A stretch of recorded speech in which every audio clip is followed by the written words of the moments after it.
नमस्कार, बहुत स्वागत है आप सभी का मसला में। मैं हूं आपके साथ चेतन पाठक। 2024 में अब ज्यादा समय बचा नहीं है और इससे आप ये भी समझ गए होंगे कि चुनाव का समय भी अब नजदीकी है। ऐसे में अब सभी राजनीतिक दल अपनी जद्दोजहद में जुट गए। जनता तक अपनी पकड़ मजबूत बनाने के लिए सभी कोशिश कर रहे हैं। इसी कड़ी में नेता प्रतिपक्ष भूपेंद्र सिंह हुड्डा हाल ही में रतिया में बाढ़ प्रभावित इलाकों का दौरा करने के लिए पहुंचे। इस दौरान उन्होंने रतिया के पूर्व कांग्रेसी विधायक जरनैल सिंह से पूरे एरिया की जानकारी ली और मीडिया से रूबरू भी हुए। इस दौरान हुड्डा ने कहा कि बीते दिनों हुई बारिश और बाढ़ से किसानों को भारी नुकसान हुआ है, जिसके लिए सरकार को 40,000 रुपए प्रति एकड़ मुआवजा देना चाहिए। यही नहीं, रोहतक स्थित अपने आवास पर पहुंचे पूर्व सीएम भूपेंद्र सिंह हुड्डा ने राहुल गांधी को लेकर उठाए गए सवालों पर त्रिपुरा के पूर्व मुख्यमंत्री और बीजेपी प्रदेश प्रभारी विप्लव कुमार देव को नसीहत दी है।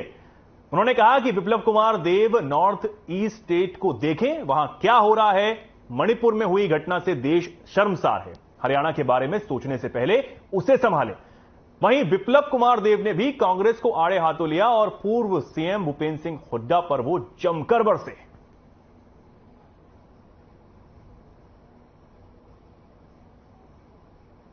सारे हरियाणा में नुकसान है। लाखों एकड़ जो है फसल खराब हुई, किसान की, गरीब आदमी की मजदूरी गई। इस वास्ते हमने मांग रखी है, आवाज उठाएंगे इनकी। 40,000 रुपया प्रति एकड़ मुआवजा दिया जाए और जो गरीब आदमी इसकी दिहाड़ी गई उसको 30 दिन का मनरेगा का वो दिया जाए, जितना उसका बनता है। और जिनके मकान, जैसे अभी बताया, इधर 100 गज के प्लॉट हमने बनाए थे, वहां डूब गए मकान, उनके मकान को मुआवजा दिया जाए और तुरंत राहत कार्रवाई की जाए। जिसका मकान का नुकसान है, दुकान का नुकसान है, उनकी पूर्ति की जाए और राहत कार्य जल्दी से जल्दी तुरंत किया जाए। किंतु मैं जरूर कहूंगा, जो सत्ता में नहीं आए, जो लोग लगातार 10 साल सत्ता में रहे हैं, ये हुड्डा परिवार यहां से आता है और 10 साल लगातार सत्ता में रहे हैं। उस समय काम नहीं कर पाया, उनको याद नहीं हुआ। अभी आके बोलता मैं आऊंगा तो आपको इतना दे दूंगा, मैं आपको वो दे दूंगा। मैं जनता को पूछता हूं, जाके तब उनको पूछे 10 साल आप क्या कर रहे थे। उस समय तो आपका जौवन और ज्यादा था, काम और ज्यादा कर सकते थे। 10 साल छोटे थे, आप तो बुढ़ा हो गया हो। उस समय काम करने की समय था, तब क्यों नहीं किया?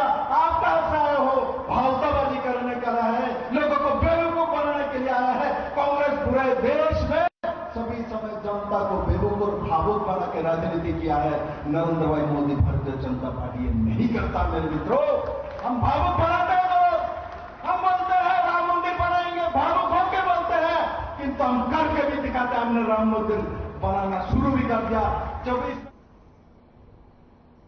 और इस पर चर्चा के लिए आज हमारे साथ कुछ मेहमान जुड़े हैं। सबसे पहले जल्दी से आपको रूबरू करवा देते हैं। हमारे साथ भूपेंद्र सिंह गहलावत जुड़े हैं, बीजेपी प्रवक्ता हैं। डॉक्टर टीना करमवीर हमारे साथ जुड़े हैं, कांग्रेस प्रवक्ता। साथ ही ओमकार सिंह जी हमारे साथ जुड़े हैं, इनेलो प्रवक्ता।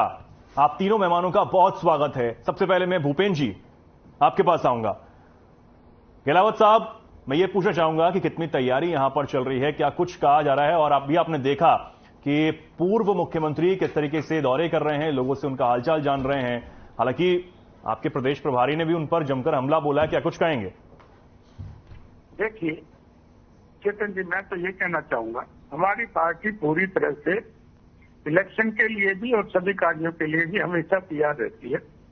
अभी पिछले 1 महीने से हमारे कितने पन्ना प्रमुखों के सम्मेलन हो रहे हैं, वो इलेक्शन की तैयारी के साथ साथ उनको जनसंपर्क का भी काम दिया है कि जो हमारी कल्याणकारी योजनाएं हैं, अगर किसी गरीब आदमी तक आखिरी लाइन तक नहीं पहुंची तो उनकी ड्यूटी लगाई है कि वो घर घर जा करके हमारी जानकारी दें और किसी को किसी किस्म की कोई दिक्कत है तो उसको दूर कराएं।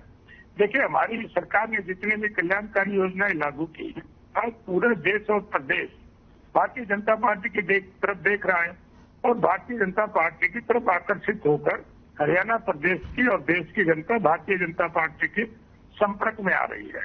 और मैं ये कहना चाहूंगा कि पीछे भी हमने 10 की 10 सीटें जीती थी और 10 की 10 सीटें अब भी जीतेंगे। और मैं तो एक दूसरी बात यह कि हरियाणा प्रदेश में विपक्ष नाम की तो कोई चीज बची नहीं। ये लोग ड्रामा करते हैं। अभी ये 2 लोग तो आपस में गोदी में बैठ गए और मेरे जो सीनियर साथी बैठे हैं ओंकार सिंह जी, ये भी गोदी में बैठने के लिए तैयार हो रहे हैं। और इनका क्या हाल है, मैं ये कहता हूँ कि ये इलेक्शन तो जब लड़ेंगे, इनका तो आपस में लठ बज गया, कोई जिस में किसी को पीट रहा है, कोई दूसरी जगह किसी को पीटेगा, और ये कोई इनका हाल बुरा हो जाएगा, और ना इनके कोई संगठन नाम की चीज रहेगी, और ना इनके पास इलेक्शन लड़ने के लिए लोग रहेंगे। क्योंकि जो भारतीय जनता पार्टी ने नीतियां बनाई हैं, उनसे प्रभावित लोग हो रहे हैं। आज मैं किसान की बात कर लूं, इनके राज में क्या होता था, हुड्डा साहब ने ध्यान दिया, इनके शासन में 6,000 रुपए प्रति एकड़ मुआवजा होता था, और ये 2.5 5 रुपए के चेक देते थे। हमने पीछे 1 महीने के अंदर 183 करोड़ रुपए देने का काम एक ही क्लिक से सब लोगों को किया, और जो 10-5 रुपए के चेक भी मिलते थे उसमें 2-2 साल लग जाते थे। कभी पटवारी नहीं आता था, कभी तहसीलदार नहीं आता था। और अभी जो बाद की बात है, माननीय मुख्यमंत्री ने सारी घोषणा कर दी, उन्होंने 1,000 रुपए और ज्यादा भी पैसे मकान जिसके डिमेज हुए उसके लिए देने की घोषणा कर दी। 4 लाख रुपए परिवार भूपेन जी, ठीक है, वो नहीं, आप तो कह रहे हैं कि उनके सरकार में इतना मिलता था, 10-5 रुपए मिलते थे, या जो भी आप कह रहे हैं, लेकिन वो आप कह रहे हैं ना कि 40,000 रुपए प्रति एकड़ मुआवजा दे दीजिए जिनका नुकसान हुआ है। देखिए, कहने में और करने में बहुत फर्क होता है। उनको तो मुंह से है वो 50,000 लाख रुपए भी कह सकते हैं, लेकिन हमारी जो वित्तीय स्थिति होती है प्रदेश की, उसको देखकर ज्यादा से ज्यादा मुआवजा देने की सरकार ने घोषणा कर दी। 15,000 रुपए एकड़ के लिए घोषणा कर दी, कभी आज तक किसी सरकार ने दिया नहीं। पीछे भी 1 महीने के अंदर हमने सभी किसानों को मुआवजा देने का काम किया। और जो फसलें खराब हो गई थी गेहूं के सीजन में, तो जो भी गेहूं खराब था, कटा फटा था, सबको हमने MSP पर खरीदने का काम किया, और 28 घंटे से पर किसानों को पेमेंट देने की बात की। जी, टीना जी आपके पास आऊंगा। टीना जी, 40,000 रुपए प्रति एकड़ की अगर बात करें, इसकी ये आंकड़ा कहां से आ जाता है? सरकार में आप भी रहे हैं। पहली बात तो मैं ये बताना चाहती हूँ कि जिस प्रकार से हम सत्ता पक्ष से ये बात कह रहे हैं, तो ये बहुत सोच समझ के कह रहे हैं। देखिए, अपने मंत्रियों के वेतन बढ़ा देंगे, अपने विधायकों का वेतन बढ़ा देंगे, उनके ऊपर खर्चा कर देंगे, लेकिन जो मुआवजे की बात आती है तो ये सरकार पीछे हटने का नाम लेती है कि अपने मुंह से तो ये कुछ भी बोल देंगे। लेकिन मैनिफेस्टो में तो इन्होंने भी बहुत सारे वादे किए थे जो अब तक पूरे नहीं किए। हम किसके लिए बात कर रहे हैं? हम एक ऐसे कमजोर तबके के लिए बात कर रहे हैं, या ये कहें हम ऐसे किसान वर्ग के लिए बात कर रहे हैं जो कि अभी मुसीबत में है। और मुसीबत में अगर सरकार साथ नहीं देगी तो साथ देगा कौन? सबसे बड़ा सवाल। और दूसरी बात मैं ये बताना चाहती हूँ, इनके प्रभारी ने एक बयान दिया है, मैं उस पर जरूर चर्चा करना चाहती हूँ। विप्लव देव जी का कहना है, जो कि 4 टीम रहे हैं, उनका कहना है कि राहुल गांधी जी की वजह से बाढ़ आ गई। देखिए कितना बेशर्मी भरा बयान है उनका। वो CM रह चुके हैं और वो ऐसी बातें कर रहे हैं कि राहुल गांधी जी की वजह से। तो राहुल गांधी जी तो बहुत सारी बातों के लिए कह रहे हैं, तो महिला सुरक्षा के लिए भी बात कर रहे हैं, वो तो इस देश के अंदर GST नोटबंदी सबके लिए बात कर रहे हैं, तो अडानी स्कैम के लिए भी बात कर रहे हैं। तो बात कर लेते हैं अडानी स्कैम पर भी 2 शब्द उससे भी बोल लेते हैं, लेकिन ये उस पर नहीं करेंगे। घूम फिरकर जो है हमेशा हमारे जो नेता है, सीनियर नेता, उनके यानी कि आप ये कह रहे हैं ये बिल्कुल ऐसा ही है जैसे दिल्ली के मुख्यमंत्री अरविंद केजरीवाल जी कह रहे हैं कि हरियाणा सरकार की वजह से बाढ़ आ गई दिल्ली में। देखिए, हाँ, ये एक तरीके से देखिए, हर एक जहां जो सत्ता में है उसकी जिम्मेदारी है कि वो अपनी शासन को किस तरीके से सुचारू रूप से चलाए या नहीं चलाए, किसी और के ऊपर ठीकरा ना फोड़े। लेकिन आप ये देखिए, ये वही मुख्यमंत्री है, ये वही प्रभारी है जो जब लोग युवा जो उनसे नौकरी मांगते थे ना, त्रिपुरा की बात कर रही हूँ मैं, तो वो कहते थे पान की दुकान खोल लो, वो इस प्रकार से, तभी उनको मुझे लगता है कि CM पद से भी इस्तीफा देना पड़ा था। तो मैं उनके बयानों को ज्यादा जोड़ तोड़ नहीं देना चाहती हूँ, लेकिन मैं ये आपके चैनल के माध्यम से बताना चाहती हूँ कि देखिए, ना तो इनका जो नेतृत्व है वो इस ऐसे अज्ञानतापूर्ण बातें करता है, तो इनका नेतृत्व अब किस तरीके से होगा वो सबने देखा है। इन्होंने पहले GST लागू कर दी, नोटबंदी कर दी, अपना ही नोट चलाया हुआ बंद कर दिया। ये इनकी सरकार की फेलियर है। 9 साल ये लगातार सत्ता में रहे हैं, 9 साल में इन्होंने इस प्रदेश को दिया क्या है? हम बार बार बोल रहे हैं कर्ज में कर दिया, लेकिन सूद लेने को तैयार नहीं है। इनके जो विधायक है और जो मंत्री है, 428 करोड़ का घोटाले पर उनका नाम आया, लेकिन आज ED CBI मौन है। अब हमारा सवाल यहाँ पर ये है इनके मंत्री पर जांच क्यों नहीं हो रही है? कुलदीप बिश्नोई पर ये बहुत सारे इल्जाम लगा रहे हैं। अब तो इनके पास समय कम है, एक बार जांच भी करवा लीजिए, इस बार ED CBI को छूट दे दीजिए कि सिर्फ ED CBI जो है वो सिर्फ विपक्ष के लिए है। और दूसरी बात, जिस तरीके से इन्होंने कच्ची नौकरियां देने का जो काम किया है, जिसे कहें कि एक ऐसा डिपार्टमेंट इन्होंने खोल दिया जो बार बार कहते हैं कि कौशल निगम के तहत हमने इतनी नौकरियां दे दी, इतनी नौकरियां दे दी। जिस प्रकार से हालत जो मणिपुर में हुए हैं, ये हरियाणा में भी इन्होंने उसी प्रकार से कर दिए कि यहाँ का युवा है वो दूसरे प्रदेशों में जाके पलायन कर रहा है। ये इस प्रदेश की विडंबना है कि इस प्रदेश के मुख्यमंत्री इतने नकारा है, इतने निकम्मे हैं, जिसकी वजह से यहाँ के युवा जो है वो दूसरे प्रदेशों में जा रहे हैं। इन लोगों को शर्म आनी चाहिए कि ऐसे युवाओं को वापस लेना चाहिए। ठीक है जी नगर जी, आता हूँ भूपेन जी, आपके पास भी आता हूँ। देनी चाहिए। ठीक है, आगे गलत इनको कहिए ये पढ़े लिखे हैं, ऐसी भाषा का प्रयोग ना करें ना। मैं करूंगा तो ये भाग जाएंगे। आपके प्रभारी ठीक है ओमकार जी, आपके पास आऊंगा, क्या कुछ कहेंगे आप? चेतन जी, हाँ। आज 9 वर्ष हो चुके हैं इस सरकार को, और देखिए अभी भी ये दूसरी सरकारों की बात करते हैं, अपनी बात नहीं करते। अपना बताए हमने क्या किया। हाँ, इन्होंने एक बात जरूर कही, प्रवक्ता साथी है 5 मिनट तक बोले लगातार ये। इन्होंने बोला कि प्रत्येक व्यक्ति इनकी तरफ देख रहा है। मैं मानता हूं, इस बात से सहमत हूं। इनकी तरफ देख रहा है, कभी हमारी जान छोड़ेंगे, कब हमें गलती का अपना खमियाजा जो भुगतना वो पूरा होगा। प्रत्येक व्यक्ति इनकी तरफ देख रहा है कि अब ये क्या बेचेंगे। देखिए हरियाणा में भी इन्होंने भूमि बेच दी, आज तक किसी सरकार ने नहीं भेजी, इन्होंने हरियाणा में भी भूमि बेच दी। इनकी निगाह व्यापारियों वाली है, ये हर एक चीज पर निगाह रखते हैं। और देखिए हमें इनसे कुछ नहीं लेना। हमें तो पता कि आज प्रदेश का प्रत्येक वर्ग, प्रत्येक व्यक्ति इस गठबंधन की सरकार से दुखी है, और उस सरकार से अगर कोई छुटकारा दिला सकता है तो चौधरी अभय सिंह चौटाला जी दिला सकते हैं, जो परिवर्तन पद यात्रा थे 24 फरवरी पर है। आप देखिए, जब से उन्होंने परिवर्तन पद यात्रा शुरू की, जब से उन्होंने कहा कि हम बुढ़ापा पेंशन 7500 रुपए करेंगे, प्रत्येक घर में एक गैस सिलेंडर हर महीने फ्री देंगे, प्रत्येक गृहिणी को हर महीने रसोई घर के खर्चे के लिए 1100 रुपए देंगे, हर घर में रोजगार देंगे। तो सबसे बड़ी बात, रोजगार ना देने की स्थिति में शिक्षित बेरोजगार को 21,000 रुपए, जबकि ये सिर्फ 6,000 रुपए दे रहे हैं ग्रेजुएट को सक्षम में, 21,000 रुपए बेरोजगारी भत्ता देंगे।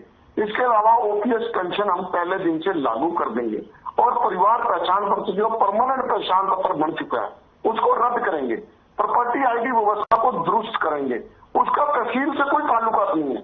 जब से घोषणाएं की हैं तब से इनके जो नेता थे, जो ड्राइंग रूम में बैठ के राजनीति करते थे, वो खेतों की तरफ निकले गए। लेकिन आज हालात ये हैं, कई राजपूत इनका विरोध कर रहे हैं, कई किसान इनका विरोध कर रहे हैं। इनके हालात ये है कि इनकी 2014 में 2 सीट थी, और वापिस अगर 2 भी मिल जाए इनको तो गनीमत है। मैं मानता हूं हमारी 1 सीट है, लेकिन उस 1 सीट आने के पीछे बहुत बड़ा कारण है, क्योंकि पार्टी और परिवार दोनों में टूट होगी थी, जिसकी वजह से हमारी 1 सीट रहेगी। लेकिन बीजेपी जो 2009 में 2 सीट पर थी, वापिस 2 पे अगर कायम हो गई तो मैं मानता हूँ। ओमकार जी, परिवर्तन यात्रा की आप बात कर रहे हैं, क्या लगता है परिवर्तन यात्रा जो आपकी चल रही है कितना समर्थन जुटा पाए अभी तक? देखिए, परिवर्तन यात्रा में गांव के गांव चौधरी अभय सिंह चौटाला जी के साथ हो रहे हैं, और जो आधार हमने खो दिया था 2019 में, क्योंकि पारिवारिक और पार्टी दोनों टूट हो गई थी, वो आधार हमें वापस मिल रहा है। आज जनता जिस तरह से समर्थन दे रही है चौधरी अभय सिंह चौटाला जी को, उससे स्पष्ट है कि बहुत बड़ा परिवर्तन इस प्रदेश में आने वाला है। और परिवर्तन इस तरह का आएगा कि ये बीजेपी जेजेपी ये 0 पर सिमटेंगी। 2 सीट अगर आ जाए तो इनकी गनीमत है। और दूसरी बात मैं कहना चाहूंगा, आप ये सिर्फ ये बता दें कि इनसे कौन सा वर्ग सुखी है। अब ये तहसील और पटवारियों की बात कर रहे थे, देखिए पिछले तकरीबन 17-18 दिन से, मेरे ख्याल 20 ही दिन हो गए इनके, क्लर्कों की हड़ताल चल रही है। एक भी रजिस्ट्री पूरे तहसील में हरियाणा में नहीं हुई। जिन्होंने रजिस्ट्री करवानी है, क्योंकि रजिस्ट्री एक टाइम बोर्ड प्रोसेस होता है, क्रेता और विक्रेता दोनों के लिए एक समय बाधित प्रोसेस है, लेकिन इस सरकार की कान पर जूं नहीं रेंग रही। और वो क्लर्क मांग क्या रहे हैं, वो कह रहे हैं हमें 35,400 का ग्रेड दो, जो उनका बनता है। लेकिन ये सरकार जब तक इनको पूरी तरह से प्रताड़ित नहीं कर देगी तब तक उनकी मांगे मानेगी नहीं। इस सरकार की एक आदत है, ये 100 प्याज भी खाती है और मांग भी मानती है। यही हालात एक क्लर्कों की स्थिति में भी होगा। ये क्लर्कों की मांगे मानेंगे, लेकिन पहले जनता प्रताड़ित हो रही है, फिर क्लर्क प्रताड़ित होंगे, फिर उनकी मांगे मान लेंगे। इनकी नियत और नीति बन गई है, पहले दुखी करो फिर माफी मांग के। ठीक है ओमकार जी, लौटता हूं आपके पास में। भूपेन जी, कुछ कह रहे थे आप? मैं ये कहना चाह रहा था कि ओमकार जी ने जो बातें कही, पहले तो मैं लोकदल को कोई इंपोर्टेंस इसलिए नहीं देता, इनकी 1% से तो कम वोट आई, एक एमएलए इनका आया, वो भी पता नहीं अगली बार आएगा कि नहीं। वो कह रहे हैं कि समर्थन अच्छा खासा मिल रहा है उन्हें परिवर्तन यात्रा के जरिए। नहीं, मैं आपको बता रहा हूँ, अगर समर्थन अच्छा खासा मिल रहा हो तो ये कांग्रेस की गोदी में बैठने के लिए भाग भाग के क्यों तैयार है। और मैं आपको एक भविष्यवाणी भी कर देता हूँ कि अगले महीने जब चैनल पे आप लोग आएंगे तो कांग्रेस की गोदी में बैठ चुके होंगे। दूसरा, मैं इसलिए लोकदल की बात ज्यादा करके अपना समय नष्ट नहीं करना चाहता। ताकि मेरी बहन ने टीना ने जो बातें कही, मैं उनका जवाब जरूर दे देना चाहता हूँ। देखिए, ये भ्रष्टाचार के हमारे ऊपर आरोप लगा देते हैं, बेरोजगारी के आरोप लगा देते हैं। मैं शुरू से ऊपर से शुरू करता हूँ। राहुल गांधी और सोनिया गांधी जो बेल पर है वो केस हमने नहीं किया। ये कई बार कहते हैं बीजेपी ईडी का, फलाने का, सीबीआई का दुरुपयोग कर रही है। वो 2012 में केस हुआ था जब माननीय मनमोहन सिंह प्रधानमंत्री थे। टीना की याद कर लेना तो वहां पे काम आएगा। और उस समय ये हाई कोर्ट और सुप्रीम कोर्ट भी क्वेश्चन कराने के लिए एफआईआर को गए थे, उसमें वो जमानत पर है। और जो हरियाणा में माननीय भूपेंद्र सिंह हुड्डा जो पूर्व में मुख्यमंत्री रहे हैं, वो 6 केसेज में जमानत पर है। उनमें एक भी केस हमारी भारतीय जनता पार्टी की तरफ से नहीं है।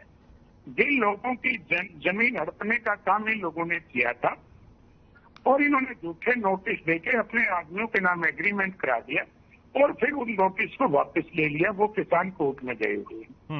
जो HSIDC के 20 प्लॉट थे पंचकूला में, वो पहले तो उसमें कंडीशन लगा दी, फिर अपने आदमियों के अपने चहेतों के नाम वो कर दिए। वो जो इफेक्टिव लोग थे वो कोर्ट में गए हैं।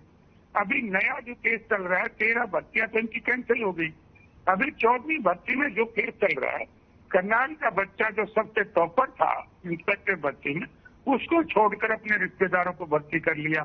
माननीय उच्च न्यायालय ने उस लिस्ट को संदिग्ध मान लिया और संदिग्ध मान के उसकी इंक्वायरी कर दी। हमारी कोई भी इसमें नहीं है। कोई ये कहेंगे भाई आपने तो सीबीआई का, हमने तो, हमारी तरफ से कोई भी केस नहीं है। तो ये देश प्रदेश की जनता जानती है लोग कैसे हैं। फिर हमारी सरकार की मैं बात कर देता हूँ। जब से हमारी सरकार आई, देखिए चेतन जी, हमने सबसे पहले ट्रांसफर पॉलिसी बनाई, फिर हमने खर्ची पर्ची बंद करके मेरिट के आधार पर बिना भेदभाव के, बिना पक्षपात किए हुए सबको मेरिट के आधार पर नौकरी देने का काम किया। फिर हमने जो पेंशन बनती थी, जो कांग्रेस के दलाल 15-15 हजार रुपए लेके पेंशन बनवाते थे, हमने बिल्कुल उसको ऑनलाइन। जी जवाब भी ले लेते हैं, इन सब बातों पर जवाब भी ले लेते हैं। हाँ डॉक्टर टीना साहब ने बात की, मैं इनका बहुत आदर करती हूँ, लेकिन मैं एक बात भी उनको याद दिला दूं कि इन्होंने कुंवारा पेंशन योजना दी है। अब आप मुझे ये बताइए, आप नौकरियां क्यों नहीं दे सकते? आपको पेंशन ही क्यों देनी है? दूसरी बात, आपने कहा कि आपने मेरिट के आधार पर भर्तियां दी है, तो फिर जो सारे विभाग है एक बार आप जाके जरूर चेक करिए समय निकाल कर कि फिर विभाग में ये इतनी नौकरियां खाली क्यों है। स्वास्थ्य विभाग देख लीजिए, शिक्षा विभाग देख लीजिए, कोई भी विभाग, मैं यहाँ गिनवाने नहीं बैठूंगी, बहुत लंबी फहरिस्त है।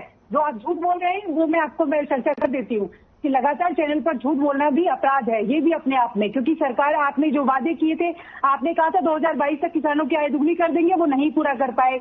आपके स्टेट के अंदर बलात्कार हो रहा है, Kurukshetra crime constable, head constable बलात्कार करता है, आप चुप रहते हैं। आपके यहाँ का नेता, आपकी महिला जो आप खिलाड़ी है, पूरे देश के अंदर, मेरी बात कंप्लीट होने दीजिए, या अंतर्राष्ट्रीय स्तर पर इस सरकार की, इस प्रदेश की तो हुई कि वो जो सांसद है ब्रजभूषण, वो आज भी खिखी कर रहा है। क्यों उसको बेल मिली? आपके मुख्यमंत्री क्या कर रहे थे? आपके मुख्यमंत्री क्यों महिलाओं के साथ खड़े नहीं थे? आपके स्टेट के अंदर बेटी बचाओ बेटी पढ़ाओ शुरुआत की गई और हम ही वो लोग थे जो बार बार बेटी बचाओ बेटी पढ़ाओ को अप्रिशिएट कर रहे थे। विपक्षी उसकी तारीफ कर रहा था कि आपने अच्छा कदम उठाया है। आज हम आपसे पूछते हैं, एज एक बेटी होने के नाते, या आप मुझे अपनी बेटी भी स्वीकार कर सकते हैं कि एक बेटी होने के नाते मैं आपसे सवाल पूछती हूँ, आज उन बेटियों को न्याय क्यों नहीं मिल रहा है? और ये न्याय सिर्फ मैं हरियाणा की बात नहीं कर रही हूँ, ये न्याय पूरे देश में बात कर रही हूँ, क्योंकि पूरे देश में जब आप कहते हैं डबल इंजन की सरकार, तो मणिपुर में भी आपकी फेलियर रही है सरकार। आपकी सरकार हर जगह फेलियर रही है। आपके प्रभारी जो इतनी चिंता हरियाणा की कर रहे हैं ना, अगर नॉर्थ ईस्ट की कर लेते तो बेहतर होता। नोट्स इसकी कर लेते तो आज जो महिलाओं की जो परेड की गई है, दो महिलाएं, आप उसको शायद दिल से महसूस करिए कि जब दो नग्न करके परेड करवाएंगे महिलाएं तो उसका दर्द आप शायद महसूस नहीं कर पाते हैं। चेहरे पे स्माइल लाना, चेहरे पे मुस्कुराहट लाना अलग चीज है, लेकिन अपनी बेटियों के साथ खड़ा होना बहुत बड़ी बात है। आपकी सरकार का फेलियर रहा है और आप शांत बैठे हैं और फिर भी आपके मुख्यमंत्री कुछ नहीं बोलते हैं। आपके मुख्यमंत्री को क्यों नहीं, कोई भी चुनाव होता है आप बार बार कहते हैं हम तो चुनावी मोड में रहते हैं, चुनावी मोड में रहते हैं। ठीक है जीना जी, लौटता हूं आपके पास में। ठीक है ओंकार जी। चेतन जी, देखिए ये कहते हमने खर्ची पर्ची बंद कर दी, मैं मानता हूँ इन्होंने खर्ची पर्ची बंद कर दिया, टैक्सी का प्रबंध कर दिया। अब खर्ची पर्ची वाला टाइम नहीं है, करोड़ों रुपए इनसे सचिवालय से मिलते हैं। और देखिए आज अगर हम बात कर रहे हैं और अगर हम आज बाढ़ प्रभावितों की बात नहीं करेंगे तो ये बेईमानी होगा। देखिए बाढ़ से किसान प्रभावित हुआ, व्यापारी प्रभावित, उद्योगपति प्रभावित हुआ और आम जन प्रभावित हुआ। मैं आपके चैनल के माध्यम से कहना चाहूंगा कि किसान को 50,000 रुपए, 40,000 रुपए भी नहीं थी, क्योंकि आज लागत जो है वो बहुत ज्यादा बढ़ चुकी है। चाहे बीज ले लो, पौध ले लो, एक चीज का रेट 2 गुना चला गया। उसके परिवार को एक सरकारी बर्बाद हो, इंडस्ट्रियल एरिया में पानी चला गया, मशीनें जाम होगी, उद्योगपतियों का करोड़ों अरबों का नुकसान हुआ है, सरकार का काम स्टार्ट हो गया। कम से कम 1 लाख रुपए के नीचे प्रत्येक परिवार है। इस सरकार को फौरी तुरंत सहायता 1 लाख रुपए प्रति परिवार को देनी चाहिए ताकि गरीब आदमी अपनी रोजी रोटी को कायम। देखिए मैं ये कहना चाहता हूँ, जो ये बात आई ये प्राकृतिक आपदा है और बहुत 50 सालों में सबसे ज्यादा बारिश हो गई। और माननीय मुख्यमंत्री छोटे से छोटा था, किसी की मुर्गी की भी अगर डेथ हुई है तो उसको भी 100 रुपए के हिसाब से हर आदमी को सहायता पहुंचाने का ऐलान कर दिया। और दूसरी मेरी बहन टीना जी मेरी बहन टीना जी, आपके पास भैया सुन लिए मैं ये कहता हूँ, मेरी बहन टीना जी बार बार मणिपुर की बात कर रही थी। अरे भाई ठहर जाओ। बोलिए भूपेन जी। ओंकार जी, मैं ये कहता हूँ टीना बहन हमारी मणिपुर की दूसरी बात कर रही थी और कह रही थी कोर्ट ने कहा, दूसरे लोगों ने कहा। इनके तो सरकार के खुद इनके मंत्री ने कहा राजस्थान में कि क्या बात करते हो आप मणिपुर की। आप अपने घर में जाके देखो, आपके राजस्थान में हर रोज बलात्कार हो रहा है। नहीं भूपेन जी, मणिपुर की बात भी होनी चाहिए ना। राजस्थान सरकार के मंत्री ने कहा है, कांग्रेस सरकार के मंत्री ने कहा है कुछ अपनी सरकार के खिलाफ। अब देखिए, आप दूसरों पर आरोप लगाने से पहले अपने गिरबान में और अपने उसमें जांच के देखना चाहिए। ठीक है भूपेन जी, ठीक है। होते हैं दूसरों पर डॉक्टर टीना चाहिए। लास्ट कमेंट आप भी दे दीजिए, 30 सेकंड आपके पास भी। देखिए ये इनका देखिए एक सवाल के जवाब नहीं दे पाए। ये घूम फिरकर सिर्फ राजनीति करना जानते हैं। ऐसे ही देश के प्रधानमंत्री भी सिर्फ राजनीति कर रहे थे। जो उन्होंने बेटियों की बोलने की बात, मणिपुर की बेटियों के बारे में बोलने के बजाय उन्होंने छत्तीसगढ़ और राजस्थान का नाम लिया। उन्होंने भी राजनीति की और यही इन प्रवक्ताओं का काम है। जी, ये चाहते तो आप समस्याओं का समाधान करते, शांति की अपील करते, लेकिन ये घूम फिर कर राजस्थान पे आ जाते हैं। राजस्थान की मैं बात करूं तो अगर वहां पर कोई भी ऐसा घटना होती है 2 घंटे में उसका समाधान किया जाता है, लेकिन 77 दिन इंतजार करना पड़ता है मणिपुर में। और मैं अगर हरियाणा की बात करूं, यहाँ लगातार घटनाएं हो रही है लेकिन उनको मुख्यमंत्री संज्ञान में नहीं ले रहे हैं। तो हमारी तो इनसे एक विनती है कि जितना जल्दी हो सके इस पर। ठीक है डॉक्टर टीना, बहुत धन्यवाद आपका हमारे साथ जुड़ने के लिए। ओंकार जी आपका भी बहुत धन्यवाद, साथ ही भूपेन गिलावट जी आपका भी बहुत धन्यवाद आज की इस चर्चा में आपका हमारे साथ जुड़ने के लिए। तो फिलहाल के लिए इस खास कार्यक्रम में इतना ही। नमस्कार।